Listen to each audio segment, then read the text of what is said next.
Hello everyone, welcome back to our channel. So today we'll take some important Q&A for the PhD admission because मैंने देखा कि comment section में बहुत ही अच्छे अच्छे queries हैं and I am unable to clarify और queries अगर मैं कमेंट सेक्शन में आंसर करता हूँ बिकॉज देखिए मैं कितना उसमें डिटेल में आंसर दे पाऊँगा you will not able to understand. तो अभी मैं जितना क्लैरिफाई बताने वाला हूँ प्लीज़ ध्यान से सुनिएगा. एक भी सेंटेंस अगर मिस होगा तो आपका इस सेशन और नेक्स्ट सेशन में नुकसान हो सकता है. सो चलिए डिस्कस करते हैं. तो पहला जो क्वेश्चन मैं ले रहा हूँ that is the RET mains examination in a year. तो कितनी बार एग्जामिनेशन होता है या फिर मैं कहूँ कितनी बार पीएचडी का रजिस्ट्रेशन होता है. तो पीएचडी का रजिस्ट्रेशन साल में 2 बार होता है यूनिवर्सिटीज़ के अंदर. जो फर्स्ट टाइम सेशन होता है उस सेशन के अंदर 2 ऑप्शंस होते हैं. या तो आपके पास अपनी फंडिंग है तो आपको एग्जामिनेशन देने की ज़रूरत नहीं है, डायरेक्ट इंटरव्यू दीजिए एग्जामटेड में and you will be registered. Got it. दूसरा ऑप्शन है आपके पास कोई भी फेलोशिप नहीं है, आपको एग्जामिनेशन देना होगा. नेशनल लेवल का एग्ज़ाम होता है, ऑल ओवर इंडिया अलग अलग सेंटर्स होते हैं. आपको इस एग्ज़ामिनेशन को क्वालिफाई करना है और उसको क्वालिफाई करने के बाद इंटरव्यू देना है. अगर आपका रजिस्ट्रेशन होता है देन आपको एक फिक्स्ड अमाउंट ऑफ फेलोशिप मिलेगा. This is the beauty of that exam जो कि बाकी यूनिवर्सिटीज़ में नहीं मिलता. अगर आपके पास अपनी फेलोशिप है then it is well and good. अगर वो फेलोशिप नहीं है तो आप यूनिवर्सिटी की फेलोशिप आराम से अवेल कर सकते हैं from the day 1. Got it? So this is the benefit. Now the second examination वो कब होता है? सेकेंड सेशन है हमारा अक्टूबर-नवंबर सेशन में. उस अक्टूबर-नवंबर सेशन के अंदर आप एग्जामिनेशन नहीं दे सकते क्योंकि वहाँ सिर्फ एग्जम्प्टेड कैटेगरी होती है. मतलब अगर आपके पास कोई फेलोशिप है, एक्सटर्नल फंडिंग है, आप एक्सटर्नल एग्जम्प्टेड की गाइडलाइंस में आ रहे हैं तभी आप फॉर्म फिल कर सकते हैं. Got it. सो अभी क्लियर है. 2 बार है, एक फर्स्ट ईयर एक सेकेंड लास्ट में, मगर एग्जामिनेशन एक ही बार है. एग्जाम्प्टेड 2 बार एंट्री ले सकते हैं. So this is the benefit of that university. Now the cut off of some subjects. ये काफ़ी लोग मुझसे पूछ रहे हैं. I am telling you guys why are you focusing on the cut off. देखिए कट ऑफ कंप्लीटली डिपेंड करता है कि आप कितने एप्लीकेंट बैठे और उन्होंने कैसा परफॉर्म किया.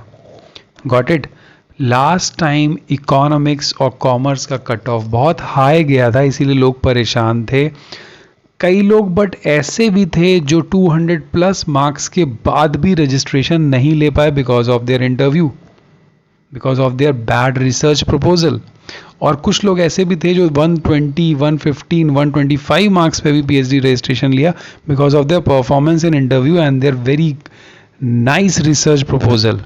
सो आई जस्ट रिक्वेस्ट यू कि आप फोकस करिए अपने सेकेंड पार्ट पे. अगर आप क्वालिफाई कर गए हों, ना कि दिमाग लगाइए कट ऑफ पे या कितने स्टूडेंट आने वाले हैं. भाई रिजल्ट आउट हो चुका है, आप कट ऑफ पता करके भी कुछ नहीं कर पाएंगे. Got it. Now the next question is if you are unable to qualify the NET then how to apply in the RET exempted. कुछ लोग ऐसे भी होंगे जो अभी नहीं कर पाए और उनका नेक्स्ट टाइम यूजीसी जेआरएफ नहीं निकला, तो क्या वो अक्टूबर-नवंबर सेशन में फॉर्म अप्लाई नहीं कर पाएंगे? कर पाएंगे. मैं आपको बताता हूँ बहुत सारे तरीके, जिसमें बेस्ट तरीका है आप उस डिपार्टमेंट के एक्सटर्नल प्रोजेक्ट्स जो निकलते हैं उनको देखते रहिए और एप्लीकेशन सबमिट करते रहिए. इंटरव्यू होगा और प्रोजेक्ट में ज्वाइन कर लीजिए. और बोलेंगे सर प्रोजेक्ट में ज्वाइन किया तो पीएचडी कैसे करेंगे? प्रोजेक्ट में ज्वाइन करने के बाद जब ये नेक्स्ट फॉर्म आएगा then you have to publish at least 1 publication from your project which is a very simple and easy task if you are a real researcher. Got it. तो आपको एक पब्लिकेशन जस्ट चाहिए एंड जब next session का form आएगा you are in exempted category. So how I can say a very good option. So please avail that option अगर आप चाहते हो एंट्री लेना और अनफॉर्चुनेटली आप जेआरएफ नहीं निकाल पा रहे हो तो. Now the last question is PhD from which university. ये सारे लोग कंफ्यूज रहते हैं, यहाँ से करूँ वहाँ से करूँ. यहाँ से क्यों करूँ, ये छोटी यूनिवर्सिटी है, बड़ी यूनिवर्सिटी है, बट ओवरऑल मेरा सजेशन है, देखिए यूनिवर्सिटीज़ का मैं एक अलग से अपलोड करूँगा, बट मैं बोलूँगा आप पीएचडी वहाँ से करो जहाँ रिसर्च के ऑप्शंस हों, नॉलेजेबल पर्सन्स हो, इक्विपमेंट हो, रिसोर्सेज हो, इंटरनेशनल कोलैबोरेशंस हो, सो दैट कि आप पीएचडी के टाइम और पीएचडी के बाद अपने प्रोफाइल को अवेल कर पाओ, उसके बेसिस पे कहीं जा पाओ। ऐसा ना हो कि आपकी डिग्री कहीं दिखाने लायक भी ना हो, आपको बताने में भी सोचना पड़े कि मैंने ये XYZ यूनिवर्सिटी से पीएचडी की है, और आपके अंदर से भी एक फीलिंग ना आए एक स्ट्रॉन्ग कंटेंडेंट की कि आप इस पोजीशन के लिए अच्छे स्टूडेंट हो। Got it? तो आप कहीं से भी करो, अगर स्टेट यूनिवर्सिटी बेस्ट है तो आप वहाँ से करो, डीम्ड अच्छी है, अगर आपको अच्छी अपॉर्चुनिटीज़ मिल रही हैं तो just go ahead, do not wait for the central university. Central में मिल रहा है तो डेफिनेटली आप सेंट्रल में जाओ। So these are the question sir. अगर आपको कोई भी और डाउट है तो प्लीज़ मेरे को क्वेश्चंस पोस्ट करिए, मैं कंपाइल करने के बाद 4-5 दिन के बाद विद इन अ वीक, हर वीक में ऐसे क्वेश्चंस को सेशन रख के उसको रिजॉल्व करेंगे। Otherwise I have plan to take the online session of the Q&A, but आपको क्वेश्चंस को पोस्ट करना होगा प्रॉपर तरीके से, so that I will just get to know कि हाँ this is the query. So I will take a live session, एक time fix कर लेंगे and we will interact you directly.